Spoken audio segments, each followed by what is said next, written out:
17वां प्रकरण वेदों का सार। अब मैं इन वेदों का सार वर्णन करता हूँ कि ये कैसे और कहाँ से पहले बनाए गए। इन चारों वेदों का नाम परसमवेद है और इन्हीं को प्राकृत वेद भी कहते हैं। ससमवेद से जिस प्रकार यह परम वेद निकले उसका वर्णन सुनो।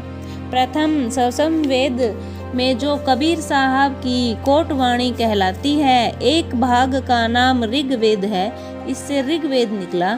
दूसरी कबीर साहब की जो टकसार वाणी है उससे यजुर्वेद निकला और इस टकसार वाणी के छाया से यह यजुर्वेद हुआ। तीसरी कबीर साहब की जो मूल ज्ञान की वाणी है, जो राग और गीत का भाग है, उसका नाम सामवेद है, उसके छाया से सामवेद बना।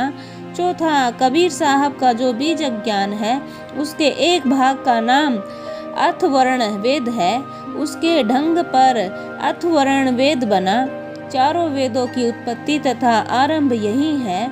इस प्रकार स्वयं संस्वेद में से यह परसमवेद उत्पन्न हुए। 18वां प्रकरण चार गुरुओं का वर्णन जो कबीर साहब के चेले हैं। कबीर साहब ने संसार के मनुष्यों को मुक्ति प्रदान करने के निमित्त अपने 4 शिष्य प्रकट किए। सो वे पृथ्वी के चारों दिशा में नियत किए गए। प्रत्येक दिशा में एक शिष्य मानव जाति के गुरु ठहरे। सो वे चारों अपने अंशों सहित पृथ्वी पर प्रकट होकर समस्त मनुष्य जाति को धर्म सिखलाते हैं तथा दिखलावेंगे। ये चारों गुरु समस्त मनुष्यों को काल पुरुष के हाथ से छुड़ाने वाले हैं और उन्हीं द्वारा तथा उन्हीं की सहायता से सब मनुष्य परम धाम को सिधारते हैं। पहले गुरु लोक में सुकृत अंश कहिए और भवसागर में गोसाई धर्मदास जी कहिए। इनके 42 वंश हैं। उत्तर की ओर गुरु ठहराए गए। ऋग्वेद जम्बूद्वीप भारत खंड गढ़बांधो नगर में प्रकट हुए। उनको कोट ज्ञान की वाणी दिया। उस वाणी के अनुसार उन्होंने पंथ चलाया और सत्य पुरुष की भक्ति का प्रचार किया। दूसरे गुरु लोक में अक्षय अंश कहिए और भवसागर में गोसाई चतुर्भुज दास जी कहिए। ये अपने वंशों सहित दक्षिण देश में प्रकट होंगे और उनका यजुर्वेद है और नगर द्वीप कर्नाटक में प्रकट होकर और कबीर साहब की टकसार वाणी लेकर अपने धर्म का प्रचार करेंगे और मनुष्यों को मुक्ति करावेंगे। तीसरे गुरु लोक में जोहंग अंश कहलाते हैं।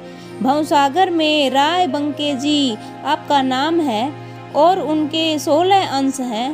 पूर्व देश में सामवेद लेकर दरभंगा नगर में आप प्रकट होंगे। मूल ज्ञान की वाणी लेकर अपना धर्मोपदेश करेंगे।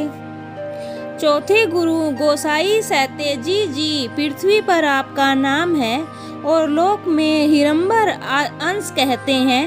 उनका अर्थवर्ण वेद है। आप पश्चिम देश सालमल्ली द्वीप और मानपुर नगर में प्रकट होवेंगे और बीजक ज्ञान के अनुसार उनका पंथ चलेगा। 19वां प्रकरण ससमवेद का वर्णन।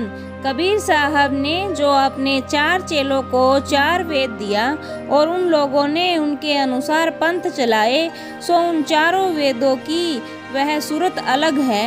ये चारों वेद तो ससम वेद के समान स्वच्छ तथा पवित्र हैं और उनके निर्माणकर्ता स्वयं कबीर साहब हैं और दूसरे किसी का विचार उसके साथ संयुक्त नहीं है, इसमें साथ मिलाए गए हैं। अतः वे चारों वेद कबीर धर्म से पृथक कर दिए गए। उनका अनुसरण कोई कबीर पंथी नहीं करता है। 20वां प्रकरण वेद रक्षक वेद व्यास। 4 गुरुओं को 4 वेद सत्य गुरु ने दिए। वे निष्कलंक तथा पवित्र हैं, उनमें किसी प्रकार का धोखा नहीं और वे चारों वेद निर्मल हैं। और जो चारों वेद निरंजन द्वारा मिलोनी करके बने हैं, वे ही समस्त संसार में प्रचलित हैं और उन्हीं की आज्ञा मनुष्य जाति मानती चली आई है। सांसारिक मनुष्य इन वेदों की यथार्थता को न जानकर काल पुरुष के जाल में फंस गए।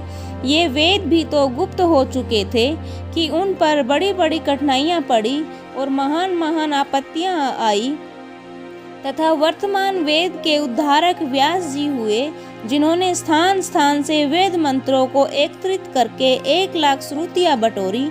इन 1,00,000 श्रुतियों में 80,000 तो कर्म कांड की श्रुतियां हैं और 16 सहस्त्र उपासना तथा 4 सहस्त्र ज्ञान कांड की हैं। ये 1,00,000 श्रुतियां हुई। सो व्यास जी की कृपा से ये 1,00,000 श्रुतियां कुछ दिवसों तक प्रचलित रही। हिंदुओं के राज्य तथा शासन काल में इनका प्रचार अधिक था।